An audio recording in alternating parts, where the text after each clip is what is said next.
The recently released Minority Report of the House Permanent Select Committee on Intelligence (HPSCI) discloses a copy of an email sent by Donald J. Trump Jr. on September 21, 2016, to a group of top Trump campaign officials. The email is interesting because Trump may have confessed in it to committing a federal crime, specifically 18 U.S.C. Section 1030A(2). It's just a misdemeanor based on the facts we know, but depending on the circumstances, the violation could also be a felony. Here are the law nerd details. We learned back in 2017 that Trump Jr. exchanged this and direct messages on Twitter with the WikiLeaks account during the 2016 presidential campaign. We knew that WikiLeaks had sent Trump Jr. a message that included guest login credentials of a default account on an about-to-launch anti-Trump website, and that WikiLeaks encouraged him to visit the site, but we didn't know if Trump Jr. or anyone else had actually used the username and password. As Matt Ford at The Atlantic explained, with some explanation by me, Trump Jr.'s messages also show WikiLeaks providing him with the login information of an anti-Trump website. A PAC-run anti-Trump site, PutinTrump.org, is about to launch, the account wrote to Trump Jr. The PAC is a recycled pro-Iraq war PAC. We have guessed the password. It is Putin Trump. See about for who is behind it. Any comments? Trump Jr. replied that he would ask around about the website's provenance. But Trump Jr. doesn't indicate whether he actually used the password. Oren Carr, a George Washington University law professor who specializes in computer crime law, said that doing so would violate the Computer Fraud and Abuse Act. If anyone actually entered in the username and password or entered in the password to the website, that's a federal crime, he said. The Minority Report reprints an email from Trump Jr.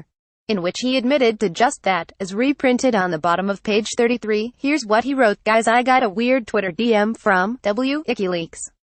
See below. I tried the password and it works, and the About section they reference contains the next pick in terms of who is behind it. Not sure if this is anything, but it seems like it's really WikiLeaks asking me as I follow them, and it is a DM. Do you know the people mentioned and what the conspiracy they are looking for could be? These are just screenshots, but it's a bully built-out page claiming to be a PAC. Let me know your thoughts and if we want to look into it." This sounds a lot like an admission that he committed a federal crime, and in particular a violation of 18 U.S.C. Section 1030A(2)(c). It provides, whoever intentionally accesses a computer without authorization or exceeds authorized access, and thereby obtains information from any protected computer, shall be punished. Let's go through the elements. First, Trump Jr. admits to intentionally accessing a computer. He visited the website, and by his own admission, tried the password, which worked. That's clearly intentional access. See, e.g., United States v. Phillips, 477 F3D 215, 220-21, 5th Circle 2007. Second, Trump Jr. also appears to admit to his access being intentionally without authorization. WikiLeaks had told him that it was a guest password, that is, not a password that WikiLeaks had been authorized to use. There are some controversial uses of the Computer Fraud and Abuse Act, as the government has occasionally tried to use it in ways that really stretch the notion of unauthorized access, but using a guest password is a classic case of access without authorization under the CFAA. See, e.g., United States v. Morris, 928 F2D 504, 510, 2D Circle.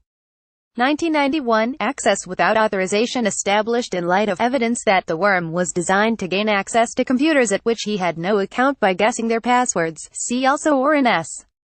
Carr, Computer Crime Law 48, 4th ed., 2018. Guessing a password is something like picking a physical lock, and using a stolen password is something like making a copy of the key and using it without the owner's permission. Indeed, bypassing password gates using stolen or guessed passwords is a common way to hack into a computer. It might also be worth pointing out that the access by Trump Jr.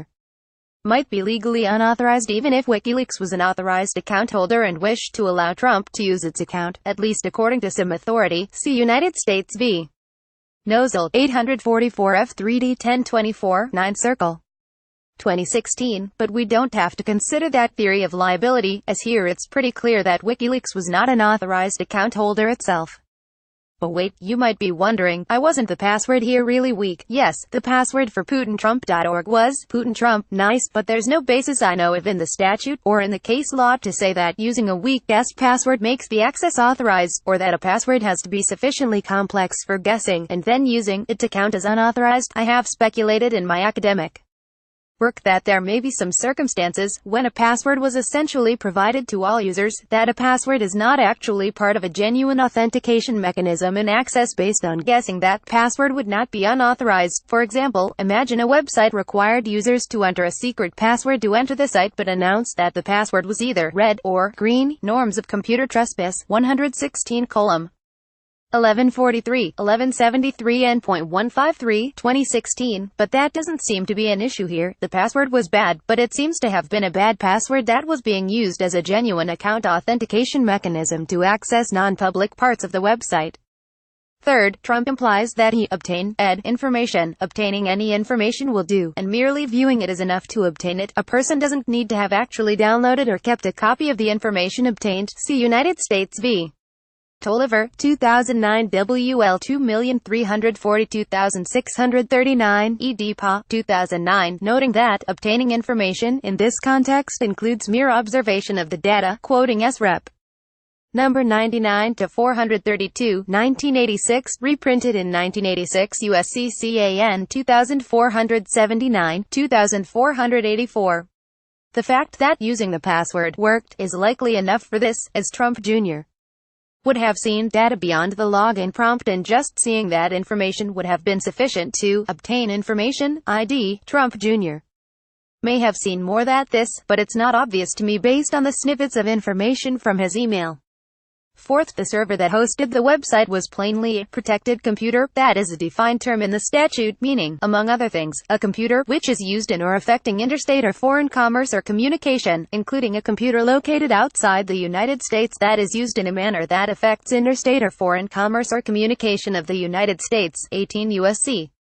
1030 E2b. Given how broad that definition is, see pages 1569 to 71 of this article for the details. A server hosting a website that is being connected to from around the country and the world is obviously a protected computer. A possible Trump defense would be to say that when he used the login credentials, he had no idea if the site he was visiting was really an anti-Trump website. He didn't really know that it was WikiLeaks contacting him, as the email he wrote explains, and if he didn't really know if the direct message was from WikiLeaks, he could argue, maybe he didn't really know that he wasn't authorized to use the login credentials to visit PutinTrump.org. Thus, he could argue, he didn't commit his unauthorized access intentionally. I don't think that argument would work, though. The CFAA's legislative history indicates that Congress intended the mental states in the CFAA to use the Model Penal Code's influential definitions, c.e.g. S.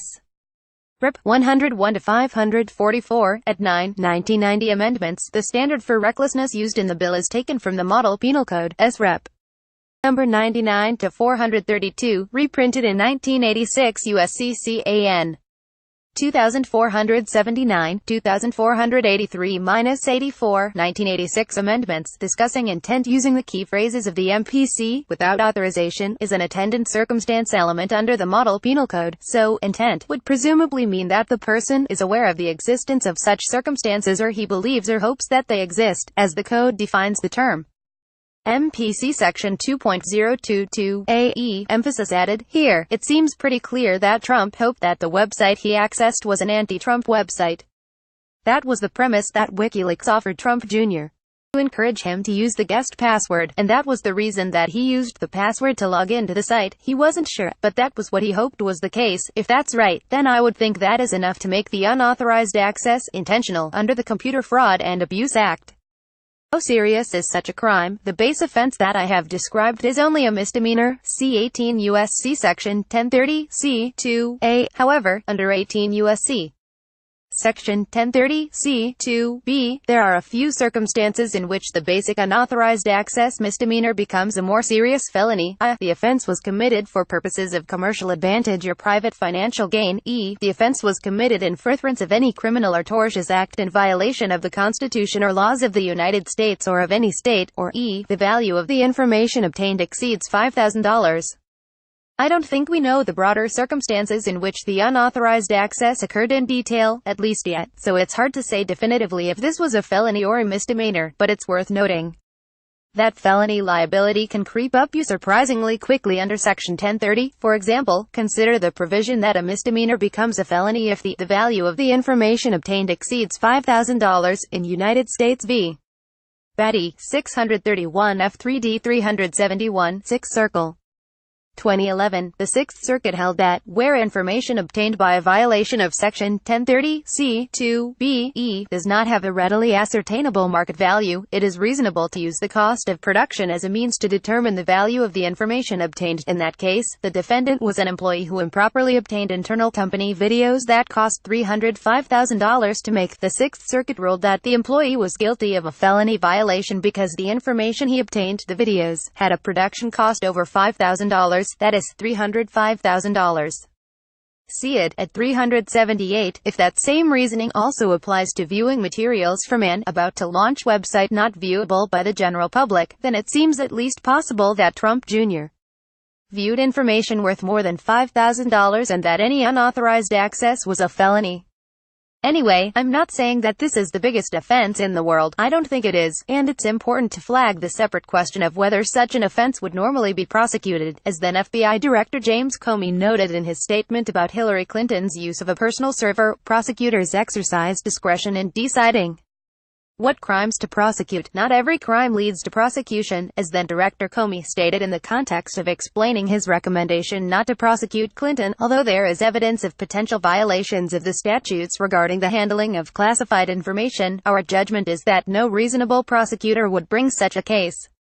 Prosecutors necessarily weigh a number of factors before bringing charges.